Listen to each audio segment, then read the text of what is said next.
ایک شہنشاہ جب دنیا کو فتح کرنے کے ارادے سے نکلا تو اس کا گزر افریقہ کی ایک ایسی بستی سے ہوا جو دنیا کے ہنگاموں سے دور اور بڑی پرسکون تھی۔ یہاں کے باشندوں نے جنگ کا نام تک نہ سنا تھا اور وہ فاتح الف ورمفتو کے معنی سے ناآشنا تھے۔ بستی کے باشندے شہنشاہ اعظم کو مہمان کی طرح ساتھ لے کر اپنے سردار کی جھونپڑی میں پہنچے۔ سردار نے اس کا بڑی گرم جوشی سے استقبال کیا اور پھلوں سے شہنشاہ کی تواضع کی۔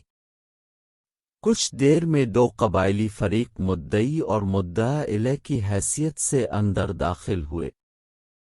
سردار کی یہ جھونپڑی عدالت کا کام بھی دیتی تھی۔ مدعی نے کہا، میں نے اس شخص سے زمین کا ایک ٹکڑا خریدا تھا۔ ہل چلانے کے دوران اس میں سے خزانہ برآمد ہوا۔ میں نے یہ خزانہ اس شخص کو دینا چاہا لیکن یہ نہیں لیتا۔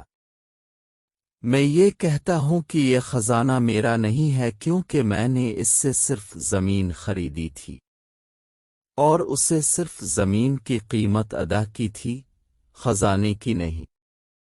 مدعا علیہ نے جواب میں کہا، میرا ضمیر ابھی زندہ ہے، میں یہ خزانہ اس سے کس طرح لے سکتا ہوں؟ میں نے تو اس کے ہاتھ زمین فروخت کر دی تھی۔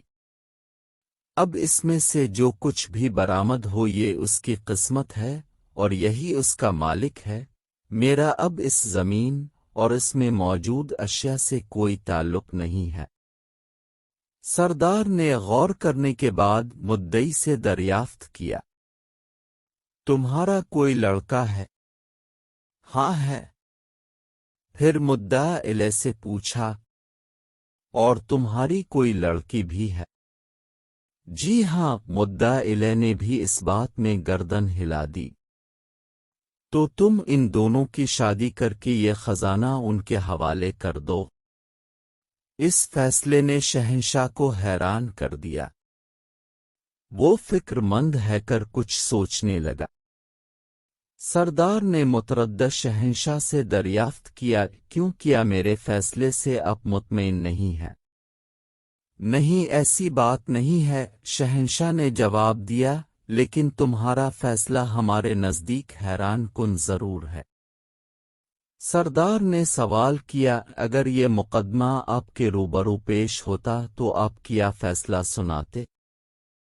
شہنشاہ نے کہا کہ پہلی تو بات یہ ہے کہ اگر یہ مقدمہ ہمارے ملک میں ہوتا تو زمین خریدنے والے اور بیچنے والے کے درمیان کچھ اس طرح کا جھگڑا ہوتا کہ بیچنے والا کہتا کہ میں نے اسے زمین بیچی ہے اور اس سے زمین کی قیمت وصول کی ہے، اب جب کہ خزانہ نکل آیا ہے تو اس کی قیمت تو میں نے وصول ہی نہیں کی، اس لیے یہ میرا ہے۔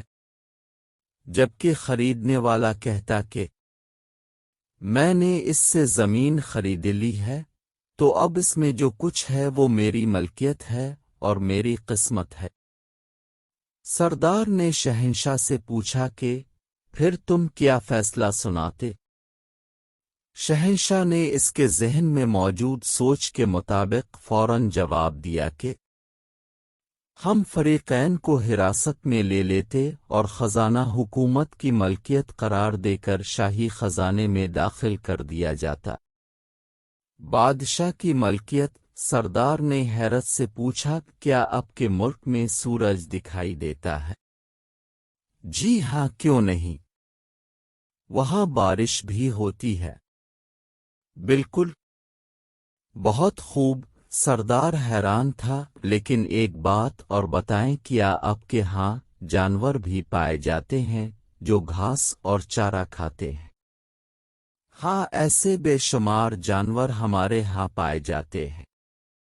وہ خوب، میں اب سمجھا۔ سردار نے یوں گردن ہلائی جیسے کوئی مشکل ترین بات اس کی سمجھ میں آ گئی ہو۔ تو اس ناانصافی کی سرزمین میں شاید انہی جانوروں کے طفیل سورج روشنی دے رہا ہے اور بارش کھیتوں کو سیراب کر رہی ہے۔ اگر آپ کو یہ تحریر اچھی لگی ہو تو لائک ضرور کریں اور ثواب کی نیت سے اپنے دوستوں کے ساتھ شیئر بھی کریں۔